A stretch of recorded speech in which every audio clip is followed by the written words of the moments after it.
and welcome to another iteration of our artist exhibition interview series, formerly known as Gross McCleaf Live.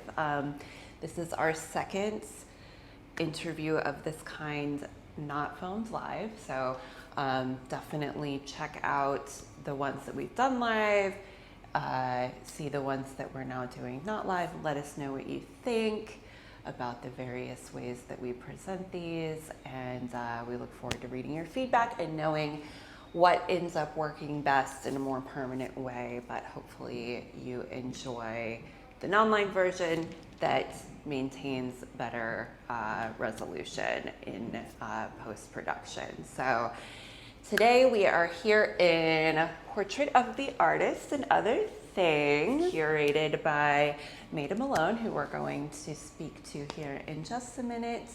But the show is up through this Saturday, the 24th. You'll probably see this after the 24th when we get it posted. But hopefully you came in to see the show in person. All right. Hello, Maida. Hi, Morgan. Thank you for joining us. Oh, it's my pleasure. I'm thrilled to be able to talk about the exhibition. Yeah. No, it's wonderful to be able to hear directly from you, and it's been a pleasure working with you. Thank you. I've enjoyed having this on our walls, and so I'm just excited now to dig in a little bit deeper and ask you some more questions about how this came to be, and then some more details about the artists as well. But I think we'll probably at some point read your bio for this video, but if you want to talk a little bit about how did you get to curating this exhibition, I mean, including your whole life. Oh my God, my whole life. We'll be here for 10 hours. Right. And we really don't want to do that. But get comfortable. No. You know, in a nutshell, started out my career as a lawyer and practiced for almost 20 years, and then moved into the nonprofit world because of a variety of reasons, including passion. And I ran several nonprofits in the region, but including two arts nonprofits, the Center for Emerging Visual Artists in Philadelphia and the Philadelphia Art Alliance. So my lifelong love of art finally had an official outlet to it, and I've collected art and spend most of my free time in art galleries and museums wherever I go and travel. And I love art. It's really what I think is most important in the world. I'm just passionate about it. And so in my retirement, I'm now sort of in my semi-retirement, I'm encouraging individuals to buy original art. I think it's so important to try to connect artists and people who want original art in their homes, and I'm curating exhibitions. So, and thank you to Gross McCleaf, to you, and to Rebecca for giving me this, which is my first independent curatorial project. Yes. So I'm thrilled. Yes. Thank you. Very good. Very Thank good. Yes.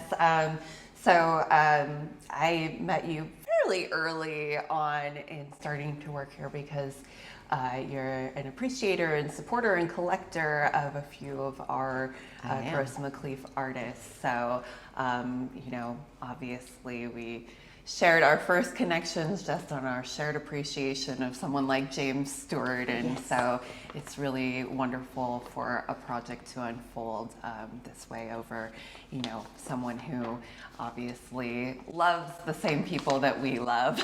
We're both fangirls. Yeah. So this is a really interesting choice of an exhibition. So I'll let you describe a little bit more, but it's called The Portrait of the Artist and Other Things. So what is the framework generally for the exhibition? Well, I love artist self-portraits, and I find that when I'm in museums, I'm always drawn to artist self-portraits, no matter what the genre of the work is, no matter what the exhibition is. I find myself standing in front of self-portraits, and I'm always wondering what is the artist trying to tell me about themselves, and what are they trying to say about the times in which they live, about the nature of art, of self-revelation. So I just have always loved self-portraits. And I thought, well, if I'm going to curate an exhibition, I would love to do an exhibition about self-portraits, particularly in this day and age when selfies are everywhere, and we're either looking at them or we're trying to avoid them because we've seen one too many. And just thinking about, with the proliferation of all of these images out there, what's the role of the self-portrait, the artistic self-portrait these days? So that was the genesis of the idea. And I thought, and I was thinking about James Joyce, of course, one day in the car, and I thought, the portrait of the artist. But I love seeing self-portraits in the context of an artist's work, because that, I think, tells you so much more about the work itself, the self-portrait, and the other work. I always find a kind of resonance between other work and self-portraiture. So I thought, okay, portrait of the artist and other things. So we'll give the artist an opportunity to, show some of their other work and see what kind of dialogue develops between the self-portraiture and their other work. Yeah. No, it's such a fascinating idea. I wonder if every artist has a self-portrait. I think, looking around the show, there are some that are obviously self-portraits, and then there are others that are not as obvious in the genre of self-portraiture, and we're going to spend a little time digging into individual works, so I won't go too far into that. But did you have parameters for what was a self-portrait, or did you sort of open it up to the artist and allow them to interpret it in an open-ended way? I really opened it up to the artist, because I was thinking, if we're asking the artist to sort of open a window to their inner self, their thoughts, I should let them choose the window, right? And there are artists who work in ceramics, and there are photographers, and there are painters, and I think each medium sort of directs, in a way, what a self-portraiture is going to look like. And so I thought, this being my first independent curatorial project, I had to choose artists who knew me and trusted me, right? You're not just going to agree to be in a show with a curator. You have no idea what this person is all about. And so obviously I chose people who knew me and trusted me, but also I was looking for artists I thought could think very broadly about this and challenge themselves and be brave. And I think they really were, and that's what I personally love about the exhibition. Yeah, absolutely, yes. It's a really, really unique exhibition. It doesn't look like anything else that we have shown here since I've been here. And I mean that in all the best ways. That it's really nice to see this range of work in our space. Would you consider this exhibition to be your self-portrait? What a fascinating question. I think it is reflective of a lot of things about me. So yes, I have an interest in a wide variety of forms of art. So I did choose not just painters, as people might think of for self-portraiture. I chose people I like to work with. So I think it says something about me in that regard too. And I think the way it's laid out, the way I think the work really gets to breathe here in the gallery says something about the way I like to live in spaces. And the fact that I chose self-portraiture, I think, does say something about me and what I'm fascinated by and what I find most interesting in life, right? Is how do we experience ourselves and how do we manifest that in the world? And I think that's what's going on here. We could spend all day talking about that, and maybe We that's could. a good topic for us to save for if we have a conversation about developing an individual collection more broadly, because, you know, as you're living with art, it is, you know, this manifestation of something personal then that you're bringing in to live with. So that's a whole you know, wonderful world that could be unpacked. But let's get into the work. So we've been standing in front of this work by artist Don Camp. And do you want to speak a little bit about who he is and how you know him, and just kind of open up the conversation about him? Of course. And this work. So I know Don through the Center for Emerging Visual Artists. And Don has been on our board of artistic advisors for many, many years, almost the 40 years that SIVA has been in existence. So I've known him for a long time. He started out his career as a photojournalist with the newspapers here in Philadelphia, and then changed his focus to fine art photography, and went to school for that here in Philadelphia as well, and has focused most of his fine art photography on headshots, on individuals' faces.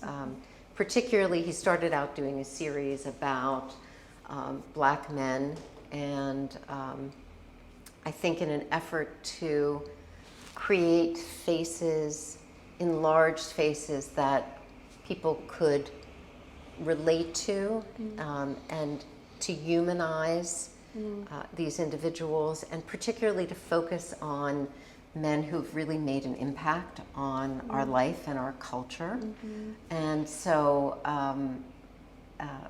you know, that was, I think, the beginning, and it was a series. I think it's called the Dust series. I can, you know, check that. But and he started out doing these. They're sort of pre-silver, you know, photographs using earth pigments. So he's really using dust in the process of producing these photographs, and it gives them such a, I mean, you know, to say dusty, but like a lived look. They're just absolutely gorgeous. One is hanging in the convention center here in Philadelphia. And Don, you know, accolades in so many collections, just really a world-renowned photographer at this point. So I love his work, live with one of his pieces because I really love it,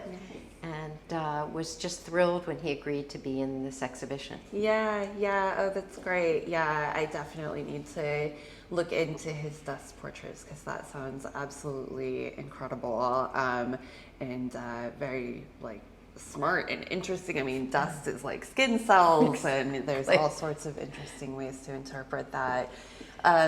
These are not dust portraits, so these are more recent works, I guess, that he you know, made, I think, within the last couple of years. Yes, right? and they are digital. So what's fascinating to me about this work is that it is both quintessential Don Camp and also new Don Camp, because I believe that these are the first digital images that Don produced for exhibition.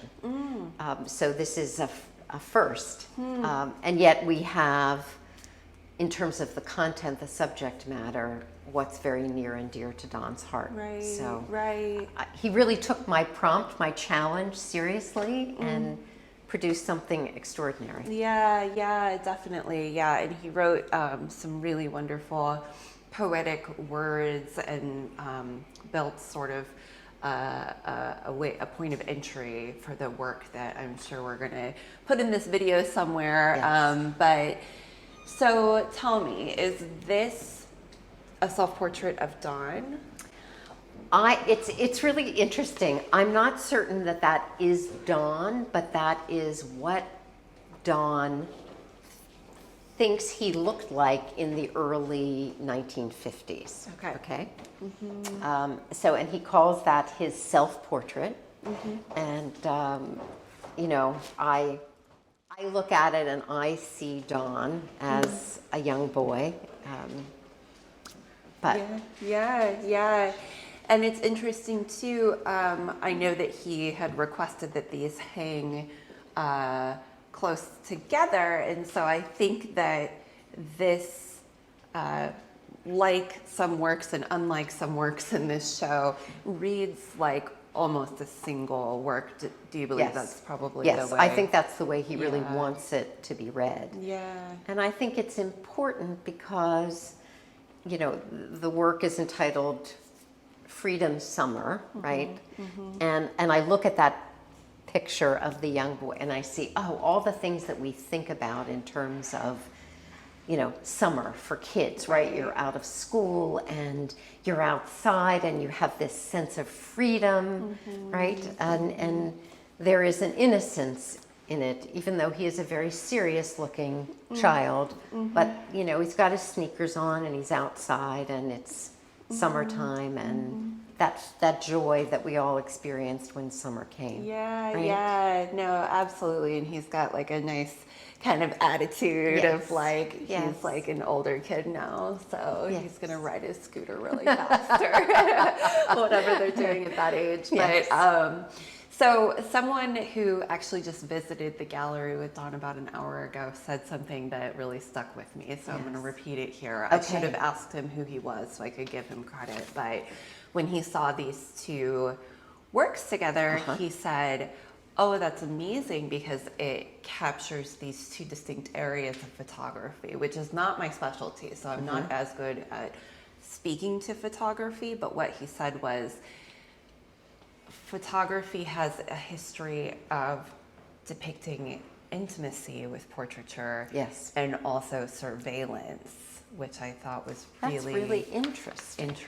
Yes. So, do you want to tell us a little bit about this other part of this diptych, who these guys are? So, you know, early 1950s, and these images are from 1964. And any of us who were alive in 1964 know these images very well. Goodman, Cheney, Schwerner, three freedom fighters, civil rights workers in Philadelphia, Mississippi, which I find so fascinating too, Philadelphia, Mississippi. And they were missing for a period of time, and we saw their photos when they were missing, and then of course they were found to have been murdered and by a mob. And these are the images that we saw over and over and over again in all of the newspapers in the country. They went down to register black voters and they gave their lives for that. Wow. Yeah, I hadn't put it all together until like Freedom Summer and the Freedom Fighters, and this instance happening over the summer of 1964. You know, it's such a moving and meaningful connection also, you know, as you look at this innocence and then at this depiction of, unfortunately, men who passed but are still being portrayed in a certain style that, you know, I don't know where they got these photographs, but I do think that when I look at them, I can see them sort of, maybe they're yearbook photos, but maybe they're more like headshots or something like that. And then also, you know, down here below, you can barely make out. In fact, you can't really make it out, but you just come to assume that their race is written below them, white, Negro, white here. Yeah. So, yeah. So it's, I think, been interesting to overhear folks who've come through the gallery who do know this story versus those who don't know this story and have to use context clues to start to put together what it's about. And of course, Dawn's statement help if they have, if they want to look further. But so these were the 3 images that were out. Like they showed them in newspapers like this. Yes. It's pretty actually amazing. Like, you know, just how meaningful I think the poses become. I, you know, look at this, you know, portrait here, and I just like can't believe how like heavenly he looks. Like he's staring out and, you know, connecting. Like, you know, my desk is right over there, so I've been connecting with him all month long. But that's just such an amazing formal happenstance that really like draws you into the photo in a really beautiful way. Very perceptive of you, and I think it's true. When you look at his glance, it's very kind of peaceful and angelic. And yes, and when you stand here and you look at, you know, this young boy, early 50s, 1950s, and the age Dawn was in 1964, and you see, you know, this sort of free summer spirit, and then this very deadly summer freedom. You know, it's I just think it's so powerful. But context really helps, which is why I loved it that we were really able to include the artist's statement and a lot of background information for the viewers. And a lot of people who came to see the show said that's what they loved most about it, because they were able to read that, and then the images resonated so much more for them. Absolutely. So, yeah, that was a great choice. One more thing I want to point out too, I don't know if Don has talked to you about this, but he just said it while he was here a little bit ago, that this boy is missing an arm. I don't know if he's literally missing an arm, or if it's behind his back and just sort of looks like it. But I thought that was another interesting, you know, kind of use of the imagery as this sort of foreshadowing of, you know, what's to come. Is kind of depicted in this other one. So really, really amazing, you know, important work. I know it's a new part of Dawn's body of work, so thumbs up to Dawn. I think we all really love it. Absolutely. So, Absolutely. Great. Anything else you want to say about Dawn's work? Oh no, I could go on and on about Dawn's work and how much I love it. But again, I so appreciate that he really took the project so seriously and challenged himself. And you know, Don is, I hope he doesn't mind my saying this, Don is in his 80s, and you know, he is a hero to me, because I keep hoping that, you know, and I'm getting there. I'm not that far away, I'm getting there, but I want to keep challenging myself, always doing new things, you know, never ceasing, no matter what the limitations of age might be, to try to create new and meaningful work. And, you know, what an amazing example of that. And he's doing it with technology at 80 years old. Like, kudos. I think, you know, we all know that things like that can get more difficult with age. Oh, yes. So, I do. Such an amazing artist, and we've really enjoyed having his work here. Wonderful. All right. So now we are over with Hiro Sakaguchi's works, and maybe if you'll give us just a brief introduction to who he is, and again how he ended up in this show, that would be great. So Hiro was born in Japan and came to the United States to go to art school, and eventually received his MFA from PAFA, Pennsylvania Academy of the Fine Arts. And then he became a fellow at the Center for Emerging Visual Artists. There is a common theme. Not everybody in the show is associated with SIFA, but a lot of the artists are. And so I got to know him well then. And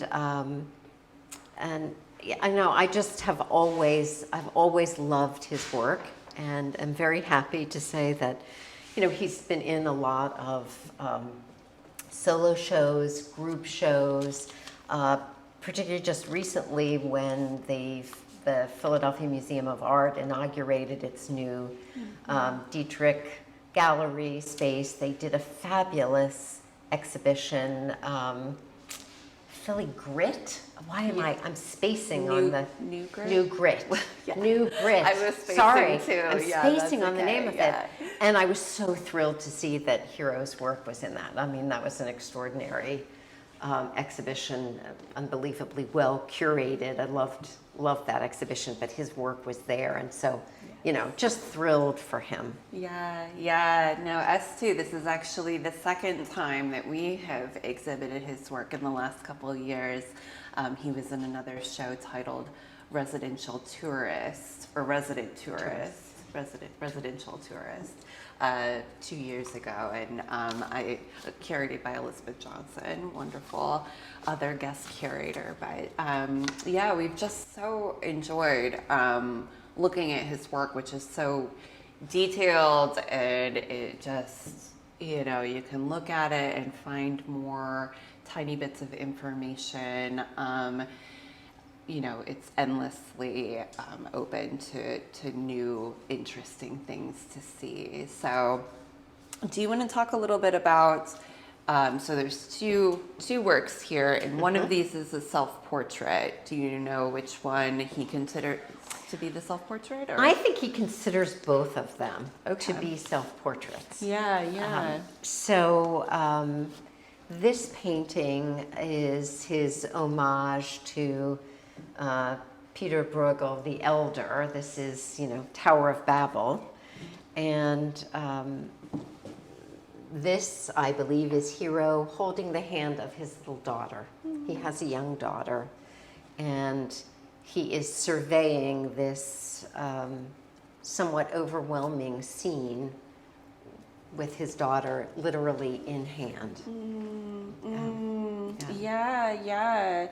No, I'll go ahead and point out some things. So it looks like there's a tank here, Yes. some sort of futuristic hovering truck, some battleships, different kinds of planes. Yes. Windmills, and then we've got tornadoes and hurricanes and volcanoes. And do you know, is it a futuristic depiction, or I guess how do you view it? I'm not sure if he's even stated if it's now or in the future.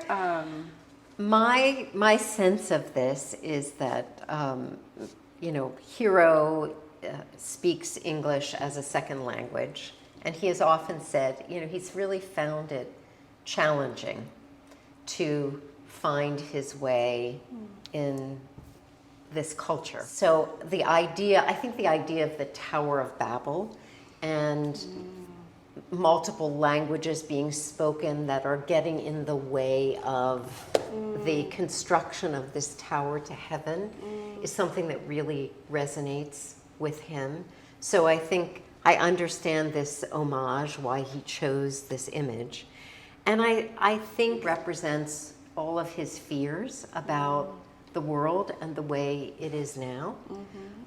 And particularly exacerbated by the fact that he has a young child and he's thinking about you know, as I think all of us are right now, if you are a thinking and thoughtful human being, you're wondering, you know, well, clearly this tower is not going to make its way to heaven.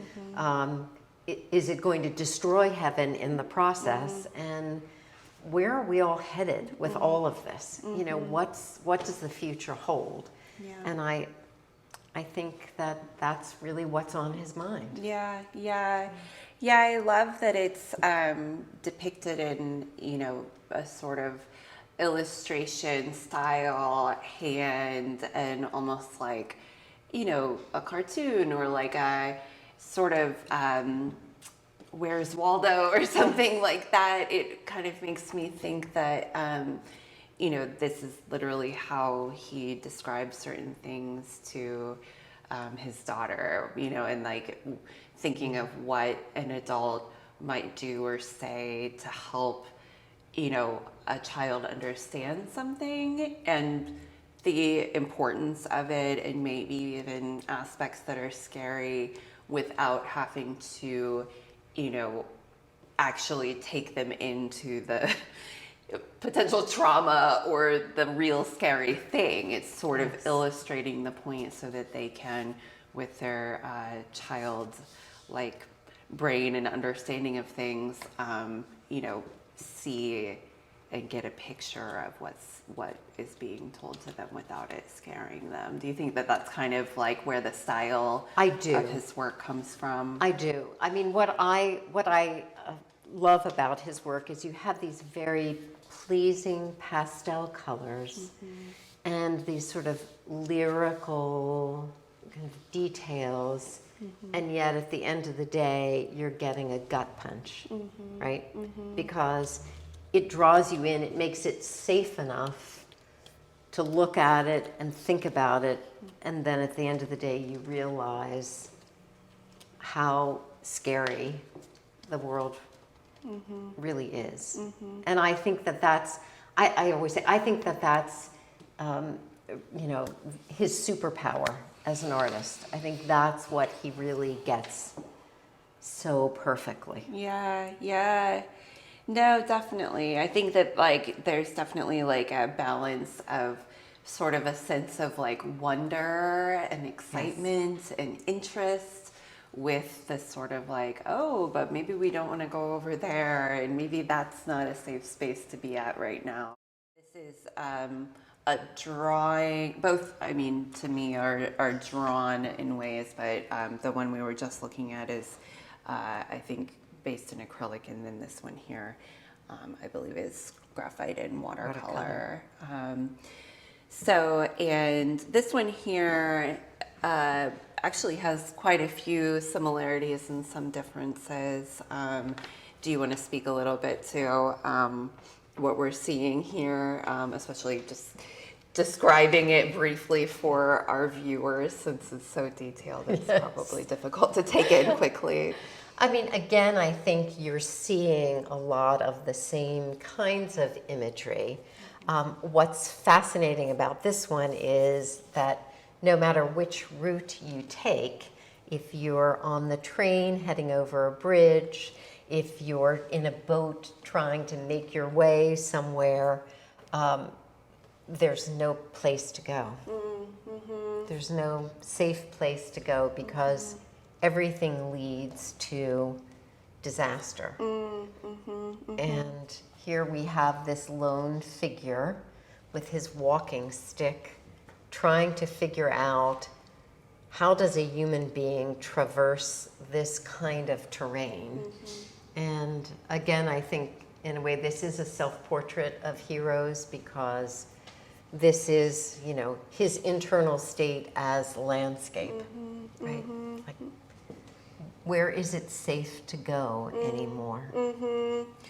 It's so interesting that we were just talking about Dawn's work, and now we're talking about Hero's work, and I'm sure even some that we'll talk about later in this episode. These are self-portraits that have so much to do with the outside world as well. And I think that that's, you know, obviously we would, we are existing within a certain context, Yes. but interesting how literally like the idea of the construction of self for both Dawn and for Hero has been based upon outside influences and their reaction and personal experience of those Yes. influences.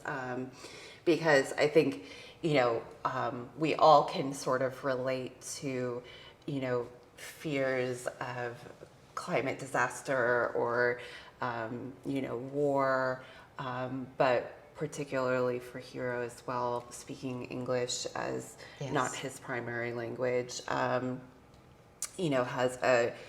a specific kind of experience even within the same world as us. It's an unfamiliar Yes, place, place. on some level as well. Yes. So that must be Absolutely. even more, Disorienting. disorienting, Yeah. and difficult to kind of navigate. Actually, I know someone who just became an American citizen. He was born in Canada, and I wrote to him and just said, like, I think that this is such an act of hope, like, which is a Yes. weird thing to think about, but I think of hope here too in some level, that like, you're becoming a part of something, Heroes coming into the United States. It's so out of control. Americans and, natural born Americans feel out of control, but then there's somehow still this desire to participate Yes. and to get in there and figure out where And to go. right, make sense of it. Yeah. And finding one's place, Right. And I think, as you said, we're all doing that. Everyone's doing that. But what I really love about the exhibition is, with Dawn, we have the idea of sort of finding your place as a Black man in American culture. And for Hero, coming in from Japanese culture and moving to the United States and marrying here and having a child and trying to make his way here. I mean, it's, this has just been such an extraordinary exploration. Yeah, no. And yeah, definitely like a really nuanced and complex way to express a personal identity that holds so much complexity and so much detail and richness, just like these drawings. That's the beauty of art. Yes, it can say so much, right, to so many people in a simple drawing. Yeah, especially if you're able to draw As tiny, well as beautiful he can. details like he can. Then you can get a lot in there if you're drawing this well. Yes. So, yeah, such a great work to include in the show. All right, so. Maida, you had told me which artists that we were going to speak about, and I decided, I can't remember if it was this order in your list, but I thought that we needed to talk about Darla's work after talking about Hero's work, because I at least see some formal connections and some narrative connections in the work, particularly just that there is an aspect of sort of like whimsy, storybook, imaginative fiction, and it mixed with reality as well in Darla's work. So tell me just briefly about Darla and your history of working with her. Darla is a Philadelphia-based sculptor, and she has her BFA from Moore College of Art and Design, now my alma mater. So I'm putting a plug in for Moore. And importantly, she started the Philadelphia Sculpture Gym, which I think was such a brilliant idea, a membership-based studio for sculptors, and just like the most alive and wonderful and interesting space to be in, with everybody working there. And great for her as an artist. She took this on and, wanted to create a great working space for other sculptors in Philadelphia. Also, shall I say, a former fellow of the Center for Emerging Visual Artists, which is how I got to know her. I'm just extraordinarily lucky to have had that experience of running SIVA and getting to meet so many great artists. And she teaches now at PAFA. She teaches a course at PAFA. She's been in loads of exhibitions. She's internationally and nationally, and was recently just appointed to, I believe it's the Citizens Coinage Advisory Committee for the U.S. Mint, committee that advises the Secretary of the Treasury on design projects for coins. So, kudos to Darla, her brilliance in, creating these images is being recognized even on, the national level. Yes, by the feds. They're saying she's worth evaluating our money. So yes, I was so excited to hear her appointment to that opportunity, because it's just such an interesting way to use your expertise. Yeah, it's fabulous. Fabulous. Yeah. Oh, she's so amazing. And she has a huge Instagram following, so yes, she does. Follow her on Instagram. She's posting great stuff. So this appears to be metal, but it's not, is it? No, I think this is plaster. Yeah. It's plaster, like many of her pieces. Right. She's got some methods for using less expensive. I'm assuming it would be extraordinarily expensive to cast this in bronze or some other hard metal. So tell me a little bit about this work, and maybe we'll pop in a picture, or maybe we'll just show it real quick. This other complementary work here. So these are both intended as self-portraits. And, not unlike Don Camp's work, there is a conversation going between these two pieces. Again, which is, from a curatorial perspective, just, absolute heaven that they chose to do this. So this piece is, I look at this and say, this is in some sense, literal self-portrait. Darla, she's armed, right? She has her helmet on. Her eyes are directed to the future. She does have a very pretty pink little bow back here that's probably hard for the audience to see, but I find that so lovely and charming and sweet. And so she's girded herself for the big challenges of the future, and she's ready, she's ready to face them. The other piece, this tiny little bird whose helmet covers its eyes, right? So wherever it's looking, we don't know exactly because we can't see the eyes.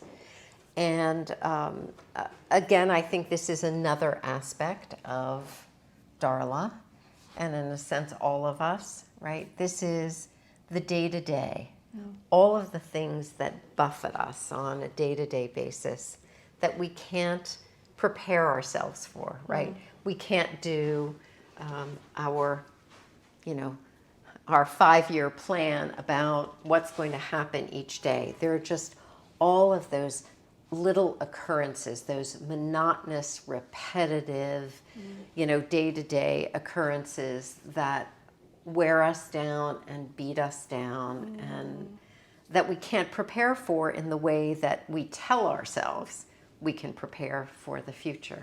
So, this back and forth between these two, I just find so touching and meaningful. But they both have their little plumes, they both have their pink ribbons, so no matter what, Yeah, no, it's interesting thinking about a bird wearing blinders. I'm going to take it out of its box for a second because I feel like that the box is becoming like a bird cage, and really it should be seen out like this because the bird isn't being caged in, but then to imagine a little bird trying to take off with its eyes covered in sort of like, the helmet is protection, but it also is restricting vision. I think that is an interesting kind of contrast in the way that we think of birds, and what birds do is flap around, fly around. So in your introduction to her portrait over there too, talking about the similarities and differences of having the eyes blocked versus the look of determination, and looking out into the world with a determined look. I don't know. I think they're beautiful works together. I feel like they're so whimsical too. Like I feel like it's again, I don't know if Darla has kids, but I could. She does. Oh yeah, she has a daughter. That's right. That's right. I can imagine that. That this would be a really approachable way again to have a conversation with a kid. Or I feel like that. There's so many people that come in and have such a quick response to her work because there's something accessible on the surface, even though it's dealing with difficult issues. There's an approachability and almost like a little bit of humor, a little bit of whimsy, absolutely. And it helps to kind of give some sugar to help the tougher medicine conversation go down. Yeah, Exactly. Yes. Yeah. I have my house is filled with little black crows with party hats on, and bunny rabbits with masks on. All of Darla's very charming animal pieces, but always, as you say, as with Hero's work, they're beautiful, they're whimsical, there's something that draws you in, and then the serious message hits you once you've made entree. Yeah. It allows you to explore those difficult issues a little more deeply than if you were to just go right into them. Right. So it's really beautiful work, and I guess we should say that these are made in editions as well, which a lot of her work is. They are. Yes. So if you would love to have this little bird, it can be yours. Yes. I'm hankering after her bust. Yeah. But, that's. Yeah. I just think that's so beautiful. So oh my God. iconic. She's Joan of Arc. Yes. Exactly. It's gorgeous. Exactly.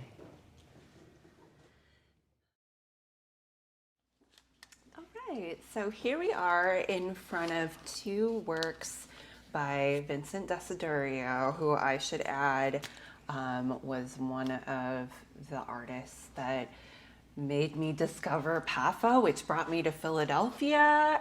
So I have a long history of looking at Desiderio's work and appreciating it. So these are our two works, and maybe you should describe, actually, my first question has been, tell me a little bit about Vincent Desiderio, although he might not need introduction. Exactly, I know, and I'm thinking I would definitely need a book in front of me to give you all of the background information about Vincent. Born the same year I was, so we have that. We have that in common. Philadelphia, raised, went to Haverford College, then studied art in Florence, and came back and went to PAFA. Is world renowned. He's had every award imaginable. He's been written up in every newspaper, the New York Times, every art periodical. There have been books that have been written about him. He's a very famous painter. Yes. And I want to include the pop culture fact that yes, Kanye West's video for Famous features the scene of the people in bed, and that is originally from Vincent Desideria's painting. Yes, Yeah. Sleep, called Sleep. Yes. So he's right. He's entered pop culture as well. Yeah. Yeah, just astounding. And I sound like a broken record. I know Vincent because he was one of the very earliest fellows of Creative Artists Network, which became the Center for Emerging Visual Artists.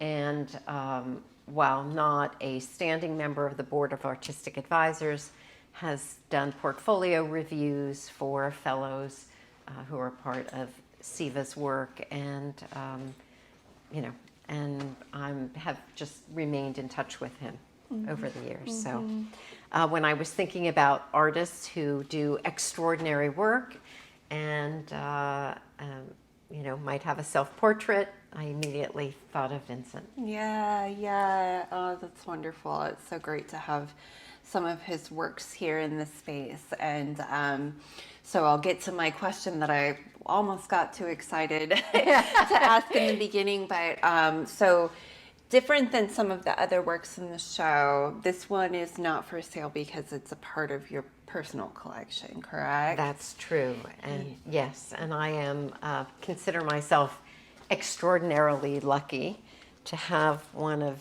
Vincent's paintings, and I look at it every day. It's in, as I move from the living room into the kitchen, this painting is there, and I get to take a look at the painting and at Vincent every day. Yeah. I also want to add that it's named 1018 Callow Hill Street, right? Which is a fairly well-known street in Philadelphia. Yes. So it's a little nod to Philly and his time here. So and then this work is a print that we have one of them here, but the rest are available through SIVA, Yes, correct? that's true. Right. It is a lithograph, a series of 100, and this happens to be one of 100, and this was made in 1999, Great. as I recall, and Vincent created this lithograph specifically for Creative Artists Network at the time, and yes, so SIVA has a number of these remaining, and they are for sale. Great. Yeah. So unlike the artists that we've talked about before, these two works sort of came from a different place. Yes. Did you talk to him about including the works, these two specific works, or was that something that you kind of put together on your own, and obviously having access to them for this show?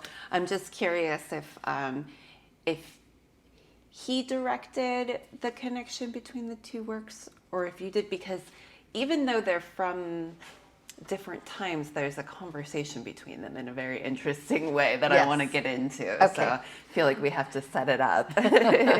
So I did have a conversation with Vincent about this, and I know he said, I'm trying to figure out, he's so often teaching abroad, and we're creating work for something, and he said, I'm trying to figure out what to do. And I said, well, I have your early self-portrait, and so I would love, if you have no objection to using that. And I said, we also still at the Center for Emerging Visual Artists have a number of the lithographs that you created, and so how would you feel about my incorporating these two pieces? And he said, oh, that would be wonderful. Right. So you're right, they weren't created to be in dialogue with each other. Right. But there are some interesting things going on that I think we can talk about. Yeah. No, it is funny. I mean, it speaks to how, artworks are always subjected to also their context, and that they can be read in certain ways based upon what they're hanging next to, or what kind of room they're in, or what color the wall is. It's true. And I think that this is a good example of that. So, and also because Vincent's work is definitely in the world of ambiguity. I agree. And the narrative is sort of open-ended in its interpretation.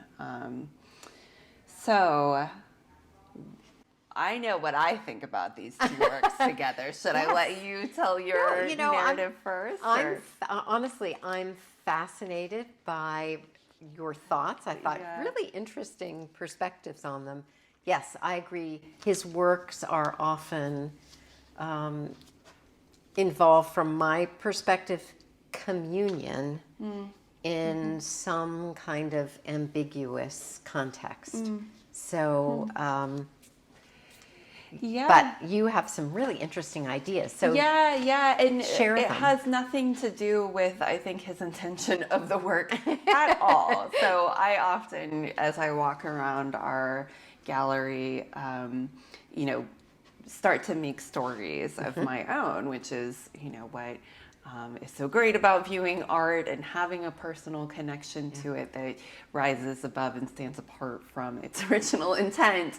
And I guess, it is because there is some open-endedness, and because Vincent's work is always in conversation with art historical references of all kinds, that I do start to see these as Judith and her maidservant paintings with, the decapitation happening, or the painting, I'm going to have to look. It's a David painting, but I can't remember the name of the guy. Marat. The Death of Marat, that's right.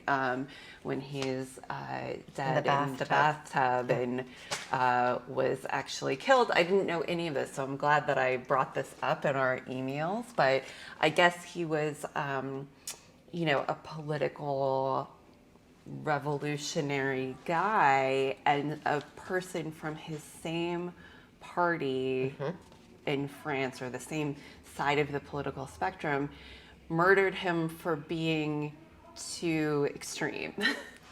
That's Marat, by the way, who was depicted in the David painting. So anyway, that's all very fascinating. And it was a woman who murdered him. I can't remember her name because I didn't write it down, but I, think that that's a funny and relatively interesting context, considering these political times that we live in, to have had, some of those art historical references lead me into something that I think we could at times sadly relate to, feelings of frustration with those even on the same side of the political aisle as us.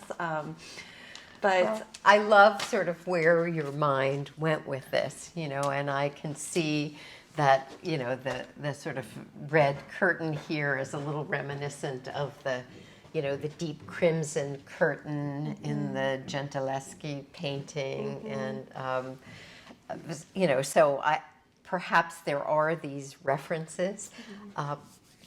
Looking at it not from an art historical perspective, but just as paintings. I mean, the small painting is called Brothers/Bathtub, or 1018 Callow Hill Street. And so I'm thinking, this is probably a group of friends or artists, are these, because that's definitely Vincent. And the names of all of the men appear on the back of the painting. They're all written in the back. And I'm thinking, well, maybe they all hung out at 1018 Callow Hill Street, whatever. There's some sense of communion among these men. What the function of the bathtub is, who knows? Yeah. Who knows? Maybe they're using it as a cooler and it's Exactly. full of beer. Exactly. I mean, it's just really hard to know, but I just think it's such a wonderful painting and appreciate it. His mastery, which is obviously just increased tenfold since that time. Yeah. No, this is one of the paintings where you start to kind of look where they're looking, and it Yes. sort of like directs you around the room of like, oh, what are they looking at? And it's frustrating and fascinating that you can't figure it Exactly, out. exactly. And then in the lithograph, again, I see there's a different kind of communion here, from my perspective. I always imagined this as, sleeping partner covered in part by a quilt, and this woman watching guard, sort of standing over the figure and looking down, having her own thoughts at night. There's a connection. There's a connection there, but the exact nature of the connection isn't entirely clear.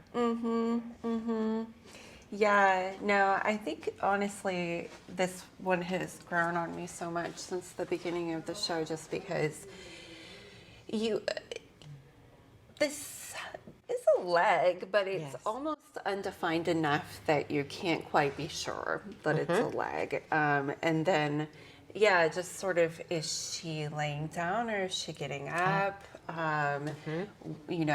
Is this some sort of dreamy, sort of non-real dream world that we're looking into? Is she, a ghost visiting someone in their sleep? I mean, there's so many different ways to interpret the connection between what we assume is two figures here, Yes. one being so almost undefined that it really is just one of those that's like the simplicity of it Yes. is like unlocking all of this complexity.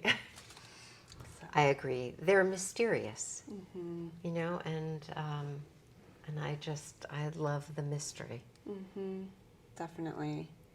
Yeah, even this shape right here. Exactly. Like, what I could know. that possibly be? Right. Is it a pillow? Is it a cushion Right. of some kind? It's really not easy to tell. Yeah.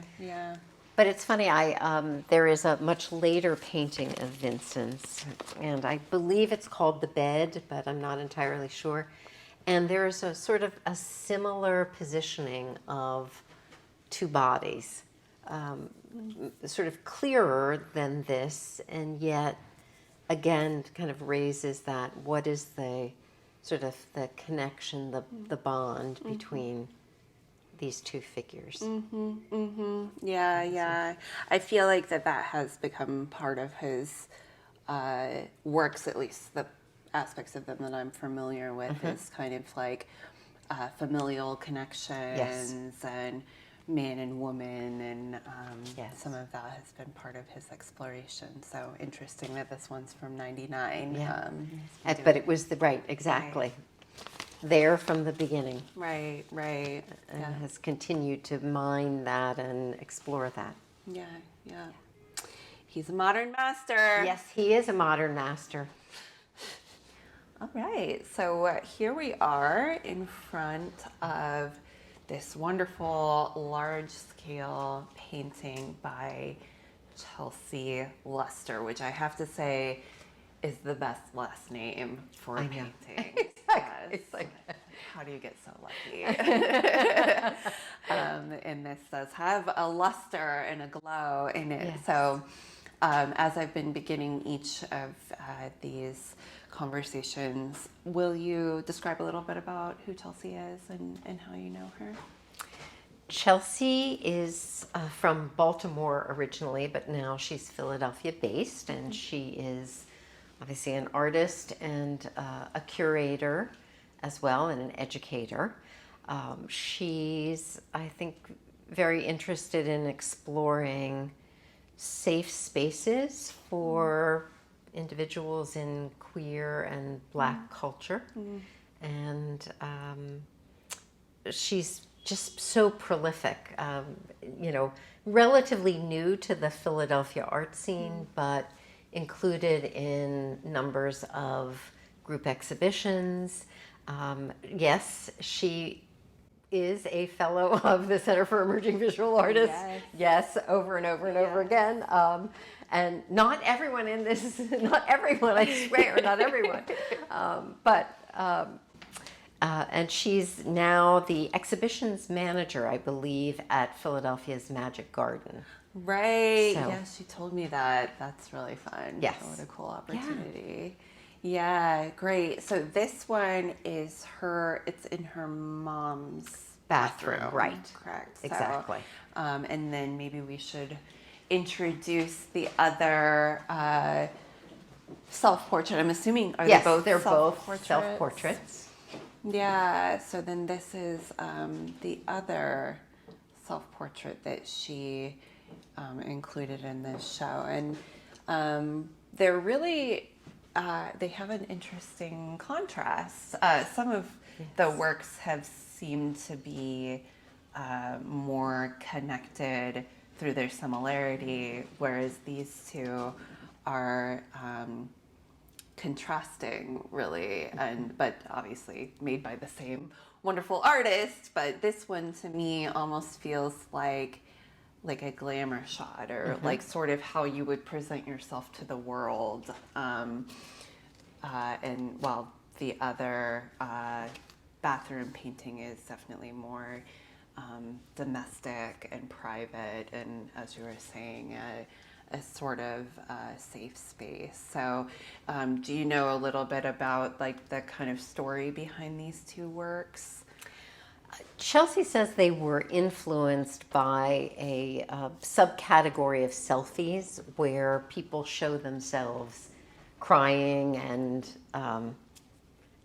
not being someone. I mean, I detest being photographed under the best of circumstances. She says that she's being videoed, but so I'm not. I don't make selfies, and I'm not looking at selfies all the time, but Chelsea does, and so she was thinking about showing herself in pain, and I think made both of these paintings during a difficult period of time in her life. And so, yeah, this is what we're seeing. They're both self-portraits. Yeah. I almost forgot that as I was talking about this work, that it's called Mourning, as in Mourning, Yes. in glitter. So you have to assume that she's feeling very troubled, even as she sort of presents herself in this chic, like model-esque sort of pose. Like, it almost makes you wonder then, are the hands by her face to then wipe away tears instead? Or, the title sort of opens up the work to be taken in a different way than you might think when you first approach it. I do love the use of glitter on this too. Super wonderful glitter eyeshadow on the lips and everything too. So that's interesting. I should probably look into these selfies of crying, because what an interesting and sort of, I don't want to say bizarre, because I don't want to like shade anyone for doing it, but it's like when you're crying, there's a rush of unfiltered emotions, and often with selfies, you're posing and you have chosen to present yourself in a certain way. So it's almost the bringing together of two extremes. Yeah, absolutely. I mean, it's true. I'm thinking about this as you're saying this, that, people are usually so posed and trying to find the best angle, for their features, and using sticks so that, they can get just the right light and angle. And to be doing that at this moment of intense emotional outpouring, the juxtaposition is an interesting one. And so she picked up on that and has created these two paintings. Yeah, no, it really makes me think too about what an example or illustration of just existing in the world as a woman, or I'm assuming also, in a Black or brown body, that there's a certain expectation of composure and presentation, even when you're experiencing hardship, that I fairly or unfairly don't believe is expected of other identities in quite the same way. And I wonder, again, going back to, this so reminds me of, did you do glamour shots like in the 90s? No. Do you know what I'm talking about? I do. I'm not sure. It might be like a Midwestern thing, but... No, it's all right. I never do shots. I avoid them like the plague. No. Yeah. We never did them either, and it's mostly probably because my mom is a huge tomboy, but all of my friends had their glamour shots done at the mall with their big hair and curls and their feather boas in front of the sort of, beautiful velvety backgrounds. And it was just to make you look like a young model, I think, was the point, to get girls posing young and dressing up young, wearing makeup at 10 years old or whatever. So this really does sort of remind me of that sort of just, it's a little bit over the top. It's not necessarily how you would dress every day or present yourself every day.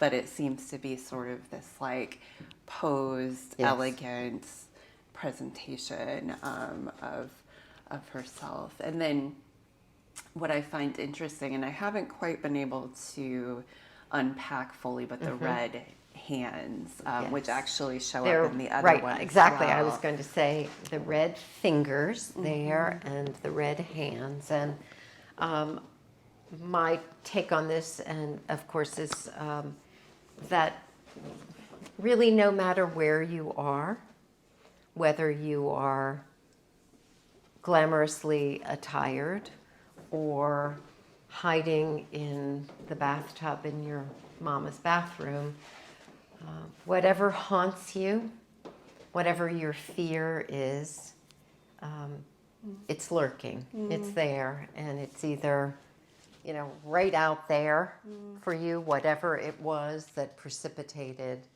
this reaction, or even seeking the quiet and solace of a bath, that it's there. Right, we can't outrun it. Right. Whatever it is, Right. we can't outrun it. I noticed too that it's actually these little red twinkle dots in her eyes, that it's sort of creeping in, or maybe it's a reflection of something that's seen across the room from her as this red light, and the whole bathroom appears to have this kind of reddish orange glow to it, that makes it such a sort of surreal color experience. I think she is just an absolute master, I think, at color blocking, using color to create space and mood in these, large blocks. I just think, as you're sort of looking at the bathtub and the wall and, the water and the outline, they're just beautiful. Yeah, I really appreciate all the different kinds of paint application as well, and particularly these sort of fingerprints across the walls of the bathroom. Do you know anything about that decision to sort of use the fingerprints? On the one hand, they look like small tiles. Exactly. Yeah. Right. So it's like exactly. functional. They could just be small tiles. Right. But on the other hand, right, when we're thinking about hands and we're thinking about, sort of something kind of creeping up on you, those could be viewed as, fingerprints, and Right, being they're touched. surrounding her. Yeah, I also, because I wrote you an email about all of my notes for these, but I start to read this sort of as a flag maybe hanging, and now thinking about like how the red has drained out of the flag or something like that. Interesting. I don't know. I'm taking it pretty far, and again, this is just my But I read love of it, how your mind works. I do, because I was looking at it and I'm thinking, well, that to me looked like kind of a gauzy curtain over a window, and but how much protection do we really get, no matter how much we try to block off the outside? That hand those fingers are there. You can't close the curtains and keep them out. Right, definitely. Yeah. No, it really is quite a psychological work, and it's interesting to think of, the word safe space has become so skewed through different ways of using it, but and then other people have talked about them. Safe spaces aren't safe spaces; they're brave spaces, and however you look at it, it's like when you're in a space, even one that is technically safe, there's certain things that can always still get to you. And if you're living a life that has required you to experience great suffering or stress, even within the safety of your mother's bathroom, you can't fully Escape it. Yeah. So, And I think she has depicted that so brilliantly in this painting. Yeah. And even while the portrait here, it almost reminds me of Darla's sort of determined look, sort of like knowing determination, looking back out of the painting and out of the bathtub, with sort of determination. So yeah, it's a really great work. I have enjoyed getting to know Chelsea as well. She's a nice wonderful. person. Yeah, She is wonderful. I know. She and I were talking about curating an exhibition together, which I think would be really so much fun and fabulous. Yes. Well, you're on the record saying it now, so it's got to happen. Is there anything else you'd like to add before we close it out? No, just again, what an absolute joy it has been to sort of bring all of these artists together in this project, and how grateful I am to you and Rebecca for giving me this opportunity to use this beautiful space to share the exhibition with people. So thank you again, and this has been a real joy. I love doing this. Good. We can do it again. Yes, maybe we will. So thank you, Maida. You're welcome. It's so wonderful to have you. Thank you. Thank you, audience. Yes. Have a Thank you wonderful for day. listening. Bye. Bye-bye.